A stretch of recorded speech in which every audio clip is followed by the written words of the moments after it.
a charrette, a full public participation workshop that deal out with the wants, the desires from, you know, the opposite. And that's just my opinion. No, I appreciate that. I'm just wondering if it's still worthwhile, only because it's, you know, I mean, and I'm probably gonna make some enemies here tonight by saying it might be worthwhile to wait a little longer, but to get probably what I would think would be a full proposal from a consultant that's gonna say, this is what's gonna hopefully solve your problem. You know, again, we have so many different opinions here tonight that I don't know if anybody's gonna be happy with what we end up doing. Well, one thing we have learned is looking at Lexington, Wayland, all these other communities, they do just what you said. The community comes up with a suggestion, either the board or the residents. What the problem is, somebody validates the data, traffic counts and speeding and police history, and then depending on the severity of it, you hire a consultant to take what you want to do, here's the data, and give us solutions. We've drafted something up, the chiefs and myself, to use in the future for this. But at this stage, you know, Mike and I are not experienced traffic engineers.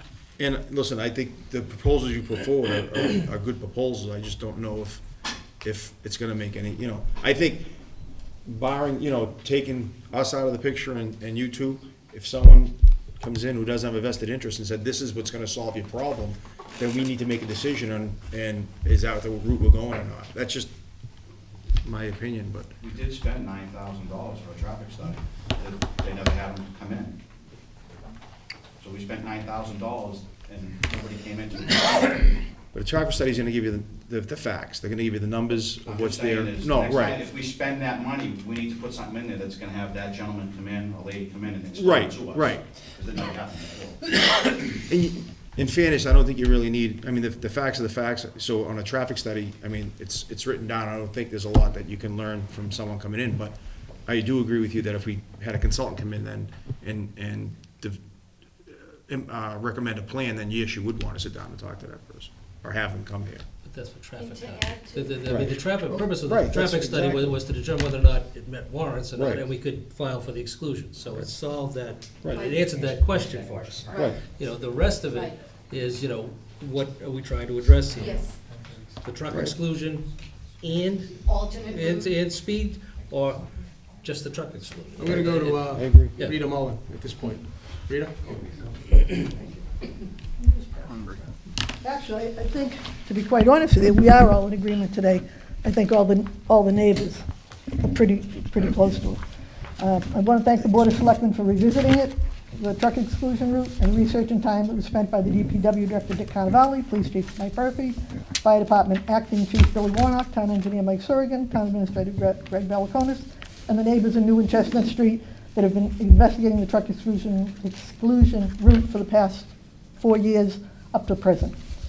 Over the past 2 months, the neighbors on Chestnut Street started seeing markings on Chestnut Street between 185 to 120 Chestnut Street, depicting possible locations of traffic calming measures to slow the traffic down and possibly stop large trucks from cutting through this portion of Chestnut Street and New Street, which had been troubled by large noisy trucks, jake brakes, and speeding vehicles for years. Approximately 2 to 3 years ago, a petition was signed and acted on requesting a possible truck exclusion route. Once the traffic study was concluded, it was determined that this roadway was eligible to apply for truck exclusion. So I think the money we spent was well founded on that.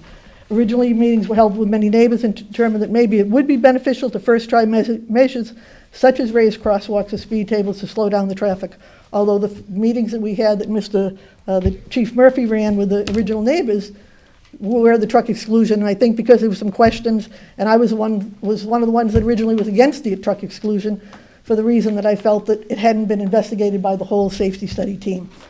But we all did vote in favor of trying something else. Once the neighbors on Chestnut Street, which had never attended a meeting and never realized that the idea of a truck exclusion route went from that to raised speed tables, then they also requested a revisit of this item of the Selectmen. Since that request, 2 neighborhood meetings were held with neighbors to revisit the situation this past week. Neighbors were present from the original group of neighbors and neighbors that never attended a meeting but would be greatly impacted by the proposed speed calming techniques.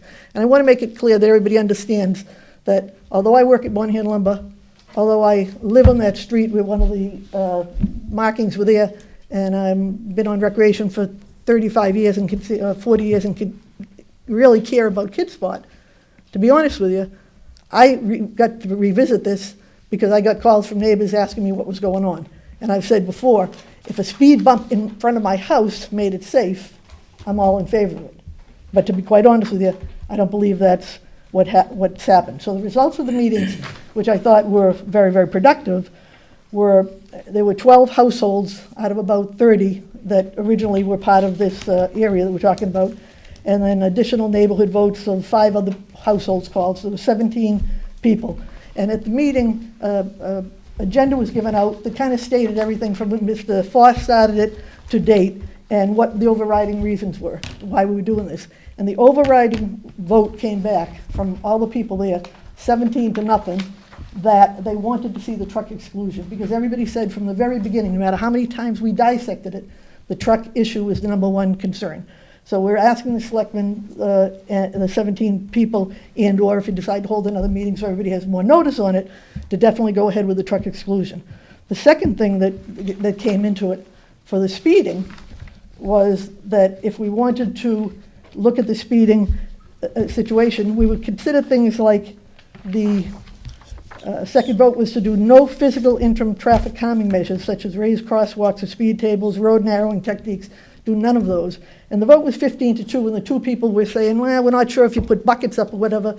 But to be quite honest with you, again, there were a lot of people that have lived on the street that mentioned in front of the Hartwells, and I'm not sure what number they are, but had mentioned since we put in sidewalks and their road got narrower, they've had more accidents there because of the narrowed area. So I think people were concerned about that. So again, 15-2, absolutely do the truck exclusion route and don't do any traffic calming measures. The third vote encouraged the town to look at non-physical remedies up to and including things like I gave you those last 3 pages of that, lane striping, better speed and road signage by New Street to tell cars, which way is Reading, which way is here, which way is there, because everybody seems to stop in the middle of the street, and particularly maybe a speed sign with an automated speed display, including a streaming webcam to assist with slowing drivers down. And I think everybody again at that meeting mentioned that when you see those speeding things, first thing you do is look at your speed to see how fast you're going. So I think we felt that was a good thing. Fourth, the solution of road narrowing speed tables, which is noisy all day, is worse than the actual problem of speeding with noisy trucks. So the solutions are worse than the problem. So we felt, again, do nothing. And then lastly, you address that thing about the 25-mile speed limit. But I think everybody I think the nice part about the meeting was that the only difference was that more people showed up from the other end of Chestnut Street that said to take care of these problems up here, you're affecting people down on the other end that don't have a problem. Everybody's concerned that we want to make sure we take care of everybody on that street. And I think, as Doug mentioned, that honestly, if you say that you dump them onto 62 or you dump them someplace else, the problems that we had the most with, and we continue to have them no matter how many times we've talked to Benevento, Ready Mix, and everybody down there, if they know that that route is going to be excluded now, they are going to jump on 93 and go someplace else because they're not going to want to sit there in the middle of the day, in the morning, go to school, or coming back at night. But the other portion is, we talked about the trucks that go through at 3, 4, 5, and 6 in the morning and slamming on the Jake brakes and making all that noise. You're going to eliminate them. So we're saying, why take care of a problem by putting in permanent speed things or intermediate speed things to slow them down that we have to deal with 24 hours a day instead of the 2 hours that we're listening to them now. So everybody at that meeting was 100% that they would like to see the truck exclusion go back.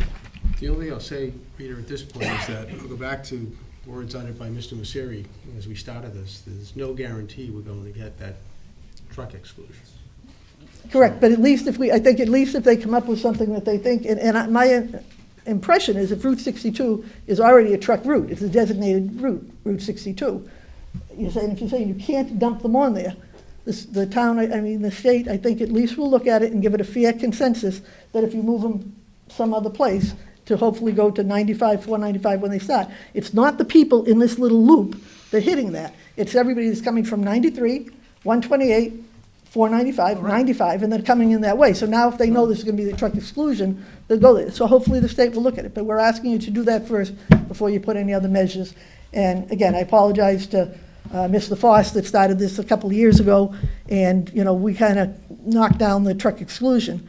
But I also felt that being on a committee in town for 40 years, the right way to do it is to have done what Mr. Fode said, go out and hire somebody that deals with this all the time and comes back with an idea on what the town should do, and not just us kind of create it because we think this is what should happen. None of us in that meeting were engineers, and I appreciate Mr. Murphy, the chief, that came up with an idea. This worked in Tewksbury, and you can go look at them, but even the ones in Tewksbury are not the ones we would have put here, and yet he tried to solve the problem. So again, none of us are engineers. I like the idea, if we, for some reason, we get denied on the original truck exclusion, that we hire a professional company to come inside and tell us what to do. Thank you very much, and thank you to the neighbors that took the time 4 years ago to now. I guess I have a question, because I still unclear in my mind. Mr. O'Leary addressed a little while ago. I'd like to have a show of hands from the neighbors. Do you have a speed issue in Chestnut and New Street? Please raise your hand. Yes, I think there's a speed issue, but I don't believe the proposed solution is better than what we're seeing. I think there are other solutions. No, at this point, I'm just asking for a show of hands. Is there a speed issue on Chestnut and New Street? Yes. How many of you feel that there's a truck issue on Chestnut and New Street? Seems to be a dual issue, and that's what my impression was from the get-go, that there's a dual issue. Ask which is more dangerous, which we think is more dangerous. I may ask that. Mr. Foss? Same comment that we had. Come on up.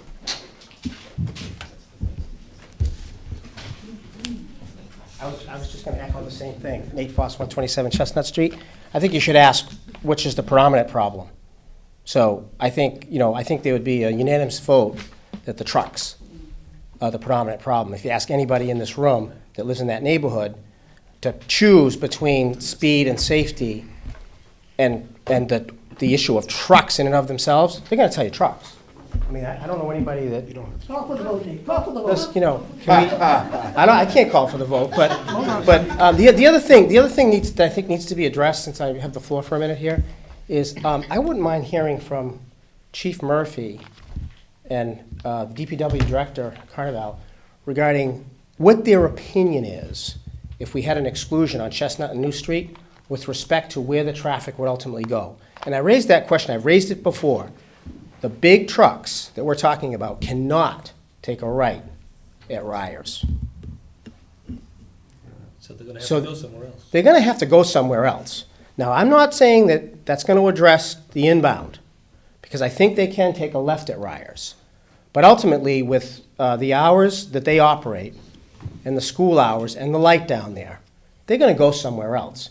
Now, I had a conversation with Sergeant Romeo, who now heads traffic in town, and that was his opinion. I don't know if he still shares the opinion, but I wouldn't mind hearing from the chief and the DPW director on what they believe the outcome of an exclusion would be. I wouldn't mind hearing that. Maureen, I saw you. I'll get to you. I'd like to I have. want to answer your question on speed before we get off that topic. Okay, I'll ask the question. Not because, Rita, not because Mr. Foss wanted me to ask it. No, I'm glad. We're twins. But, so the question is, what is the predominant issue? Is it speed or is it trucks? Raise your hand. Up. Now it's getting to me. You grew up in Somerville, okay?